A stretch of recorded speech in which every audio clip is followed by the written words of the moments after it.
Imagine this, you are watching a cricket match. The captain is leading the team, but suddenly he has to step out due to an injury. Who takes charge? The vice captain. He steps in, ensures the game continues smoothly, and keeps everything in control. Now think of India's leadership in the same way. The president is like the captain of the country, and the vice president is the backup leader. If the president is unavailable, the vice president steps up. But his role is not just about filling in during emergencies. He has important responsibilities in our government. Hi everyone, I am Priya and welcome back to Picto Learning. Today, let's uncover the story of the Vice President of India and why our Constitution makes his role essential. Article 63 of the Indian Constitution is straightforward and simple. It talks about the Vice President of India. It says, there shall be a Vice President of India. It's that simple.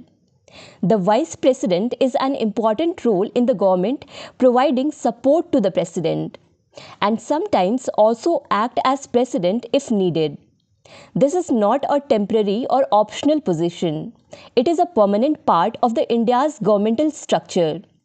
The Vice President is also the second highest official in the country after the President of India. So just like Article 52 ensures that India must have a president, Article 63 ensures that the country must have a vice president. Now let's move to the next article, Article 64. Now here is something interesting. The vice president does not just sit around waiting for the president to step aside. He has a regular job too. Article 64 talks about the vice president to be ex officio chairman of the Council of States. Council of States is also known as Rajya Sabha or the upper house of the parliament. Okay? So here you can see the provision. This provision contains 4 important points. We will understand this provision with the help of these 4 points only. First point is about the automatic role assignment of the vice president.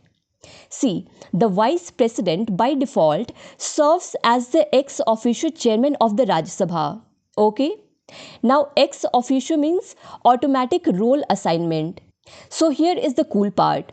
He does not have to fight an election for this position. The moment someone becomes vice president, they automatically become the chairman of the Rajya Sabha. This is called ex officio, which means by default. As the chairman, he acts as the boss of the Rajya Sabha. He runs the meetings, maintains order, and ensures everything runs smoothly. Think of him as a referee in a football match. He does not play, but he makes sure the game is fair. Second point is no extra job allowed. The vice president cannot hold any other job or position that pays a salary. Why? To prevent conflicts of interest. His focus must be on his duties, nothing else. Third point is acting as president. Now what if something happens to the president? For example, if the president is unavailable, resigns or passes away, the vice president will take over his position. But during this time, he stops being the Rajya Sabha chairman. Why? Because handling both positions at once would be too much responsibility. It's like being the captain of 2 cricket teams at the same time. You just can't do it, okay? This particular point is mentioned in Article 65 also. And the last point is no extra salary for dual roles. If the vice president takes over as president, he does not get double salaries. Instead, he stops getting his Rajya Sabha chairman's salary and starts receiving the president's salary. Okay? So these are the 4 main points of Article 64. The vice president is not just a backup leader, he has a key role in parliament too. Now moving to the next article, Article 65. Article 65 is about the vice president to act as president or to discharge his functions during casual vacancies in the office or during the absence of president. This article contains 3 clauses. This simply means what exactly happens when the vice president has to act as president. See, there are 2 main situations where this can happen. First, when the president's office becomes vacant. Imagine the president resigns, passes away, or is removed from office. In this case, the vice president steps in immediately as acting president. He continues in this role until a new president is elected.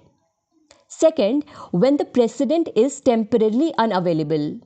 Now, what if the president is just sick or traveling? In this case, the vice president does not take over permanently.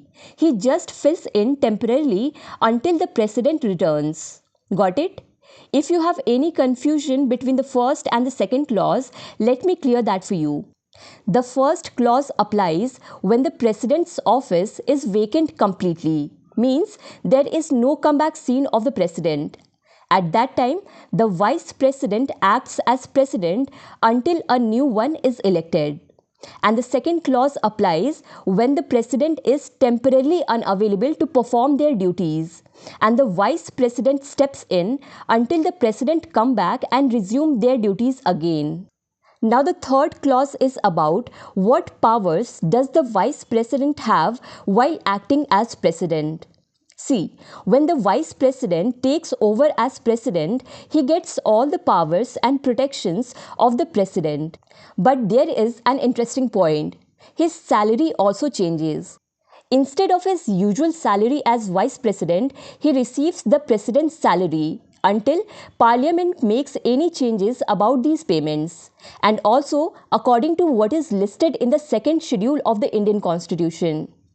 We have already discussed that the second schedule of the Indian Constitution talks about the salaries, allowances and pension details of various government officials, including president, governors, judges and other constitutional authorities. And with time, Parliament make changes in these benefits through amendments. So the Parliament decides the salary and benefits of the President and other top officials.